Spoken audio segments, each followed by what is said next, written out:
Well, good morning, good afternoon, good evening, and welcome back to the Thai Expat Daily Show. I'm your host, Kieran Mack, as always, and delighted you've been able to tune in with us yet again for another show. Now, before we do get into the top 4 stories trending here in Thailand, don't forget, as always, to like this video, subscribe to the channel if you already haven't, and hit that notification bell so that YouTube will let you know when the next podcast, show, live stream is available on the platform. Now, if you like listening to us on a podcast player, there's a link down below in the description where all the available podcast channels can be found. And finally, if you like the show, if you want to support us here on the show, there's a couple of ways you can do it. And the easiest and most convenient is just to become a channel member here on YouTube, and you can do that by going down to the description, hitting the little link for the YouTube channel membership.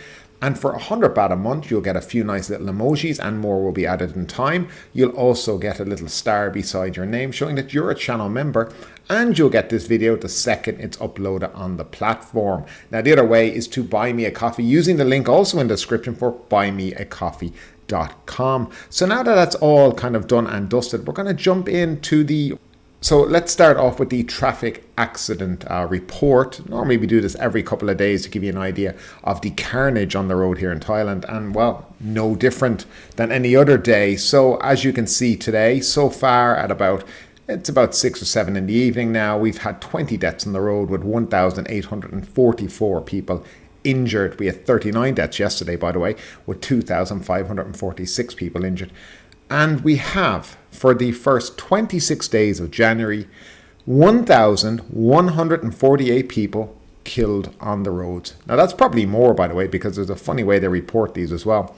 And we've had 64,779 people injured on the roads because of traffic accidents. And again, the breakdown is roughly 85% on motorcycles, 15% in cars, and men to women, it's about 75% men, 25% women. So the men can't be trusted out in the roads, I guess. That's kind of what the stats lead to, don't they?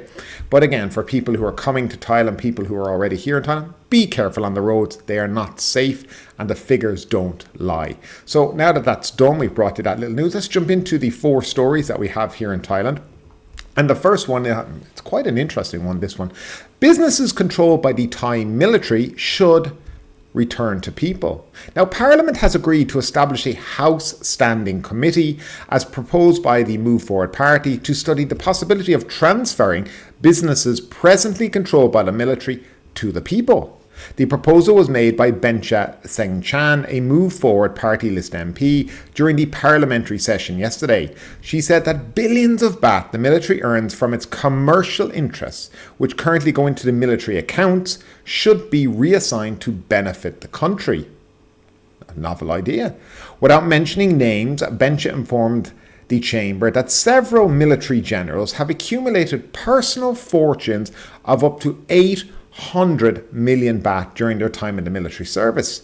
For a long time, the public wondered about the general's sources of money during their time in the military. And this is another interesting fact, yes. Now, a few days ago, a Defence Ministry spokesman said in an interview that the number of Thai generals has exceeded 2,000, with 700 of them having no clear service assignment. They are, however, being appointed to positions on the boards of state enterprises and public companies, which has earned them huge sums of money. Their service salaries are also a significant cost to the taxpayer, amounting to approximately 425 million baht per month, or a minimum of 5.1 billion baht per year. There's some cost savings straight there. Bencha claimed that there are plenty of sources of money and assets controlled by the military, including so-called Ratchaprasa 2 or state-owned land. The military controls almost 1.5 million hectares of such land, which is leased out for the construction of accommodation for its personnel. Furthermore, the military has control over 1,500 petrol stations nationwide, 74 golf courses and other businesses, including radio and television stations, and energy-related enterprises, which generate billions of baht in income for the military each year. The public has never been informed about the exact amount of income the military earns from such businesses. It is time to start studying the accounts and find ways to reassign the income to the country. Therefore, my party proposes the setting up of a House Standing Committee to study these matters, she noted. So, obviously, a lot of sense being spoken by this lady, this MP here in Parliament here in Thailand. You can see why the military definitely didn't want their party to get into government, because they're certainly looking at all the different things that seem to be going on in this country and the complete, well, let's call it waste of taxpayer money. By the way, did you know there's only about 2 to 3 million taxpayers in this country? That's actually the figure. I think it's about 2 million actual taxpayers in this country out of a population of nearly 66 million. So 2 million people or so are basically funding all these guys. And they're having a great time with it.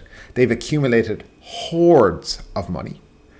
And there's no real reason for a lot of these generals to be even in power, to have a rank. What are they doing when they say there's 700 that have no assignment? What exactly are they doing apart from picking up a nice check at the end of each month and being put on state agencies and overseeing things that they really have nothing to do with? But this is Thailand at the moment. And as I said, you can obviously see why there were so many people against the Move Forward Party, and particularly the Senate. The Senate was the issue with trying to vote for Pita. They couldn't get any votes for him to become Prime Minister.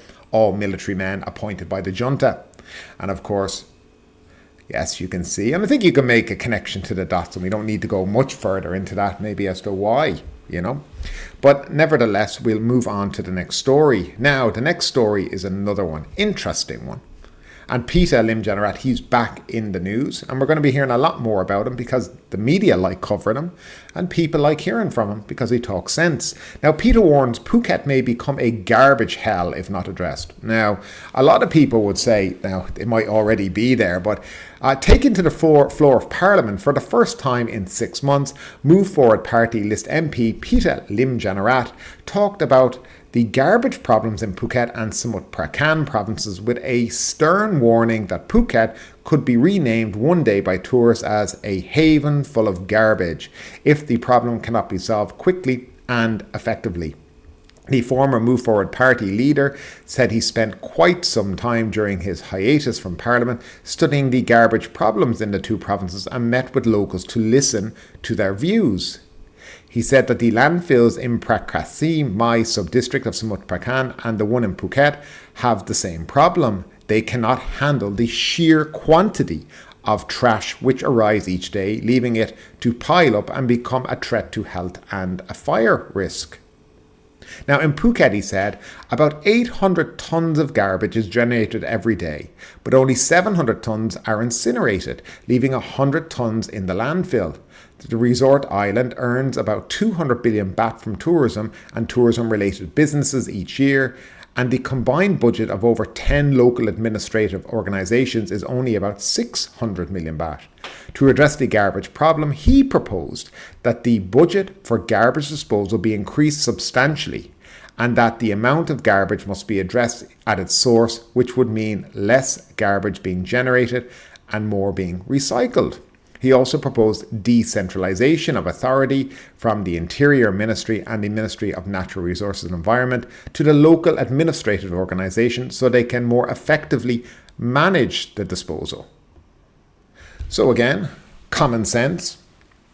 It would be interesting. I think one of the things here when they talk about the sheer amount of garbage being produced in Phuket, where do you think a lot of this garbage comes from?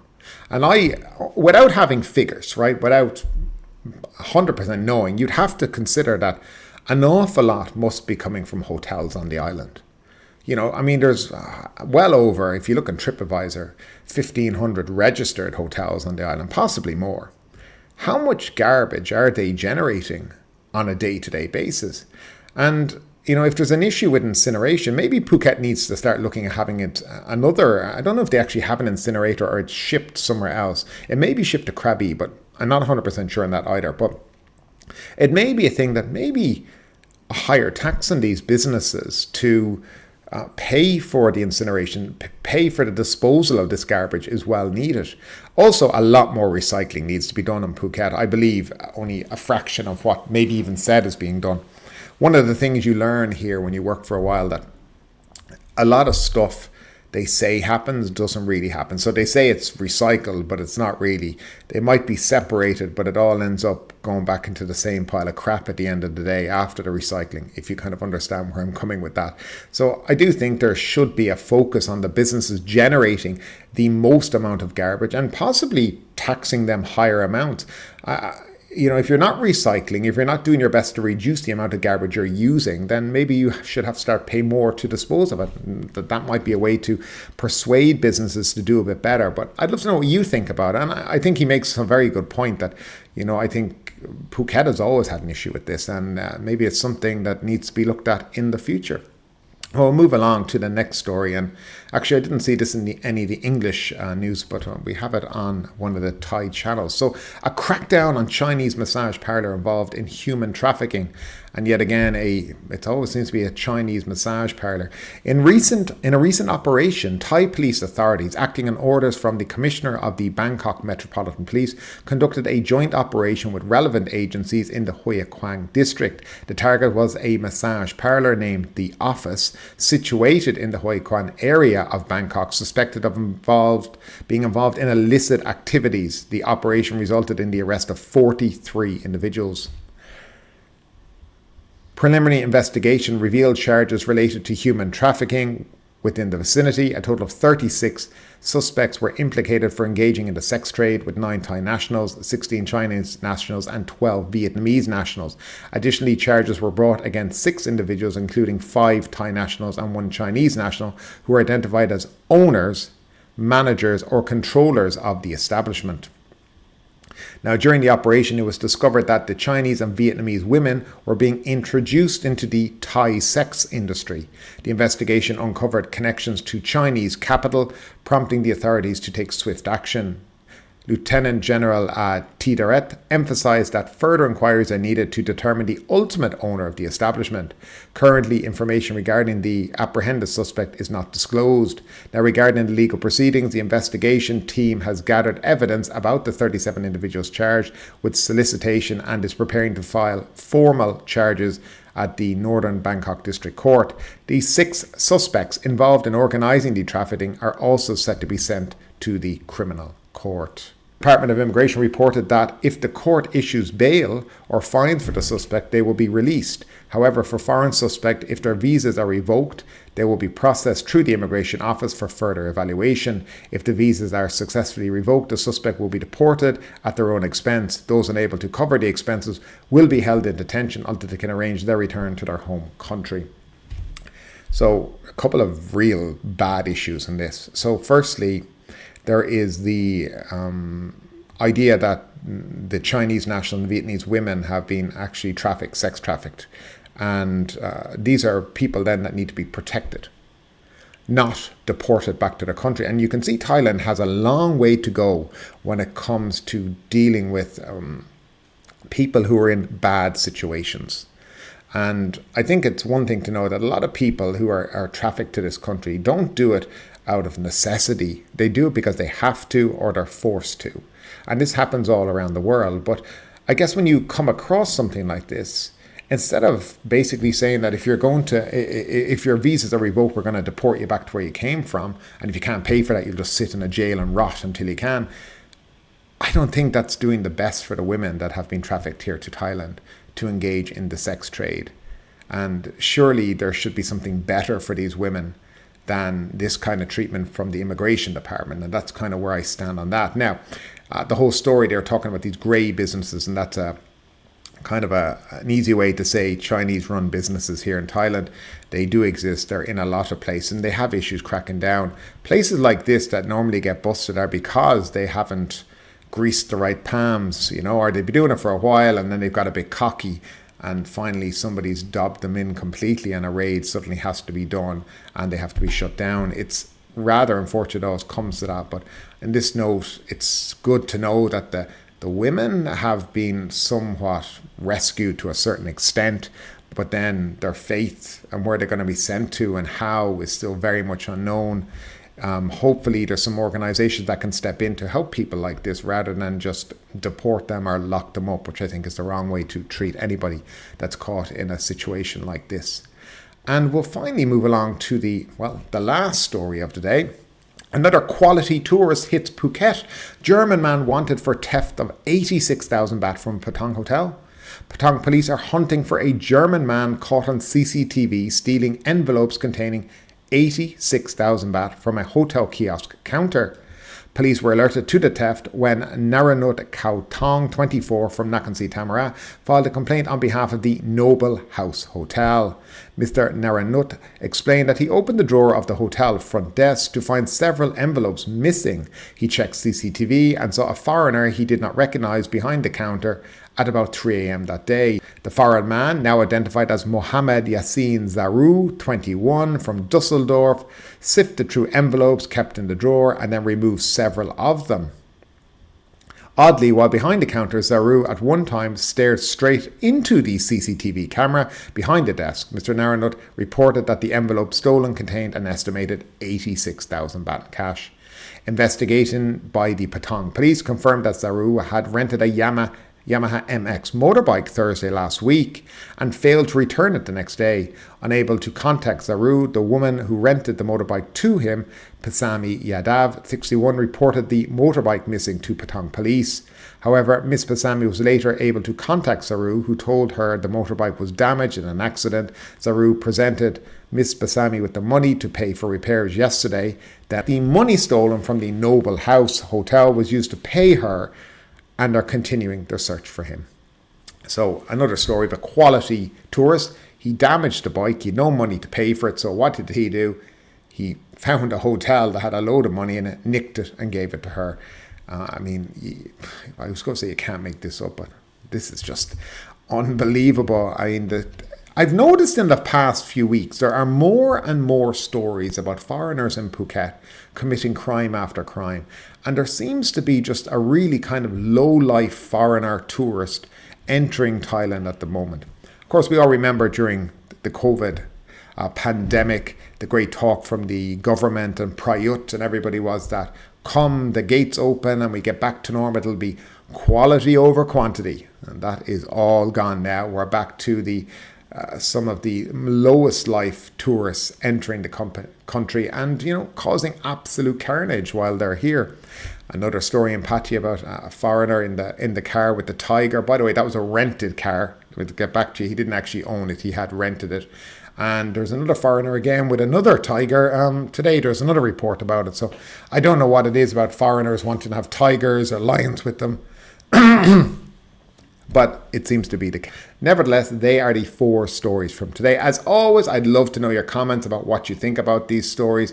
Where do you see things in relation to Thailand and these stories? And all those comments down below in the comment section. But that's it for tonight. Have a great, great day. Stay safe out there. And we'll see you on Sunday when we'll be doing a live stream. And Sunday's going to be not more a news show, but more a kind of a Sunday chat. And we'll see you on Sunday for that chat. So take care. Thanks again and have a great day. But ultimately, with this story or anything else that stood out to you today, I'd love to know your thoughts in the comments down below. Because yes, this is a news show, but it's also a conversation. Now keep that conversation going. Make sure you like this video, subscribe to the channel, share the video, and do all the good stuff that does help that YouTube algorithm. But ultimately, my name is Kieran Mack. You've been listening to the Thai Expat Daily Show, and we will see you next time.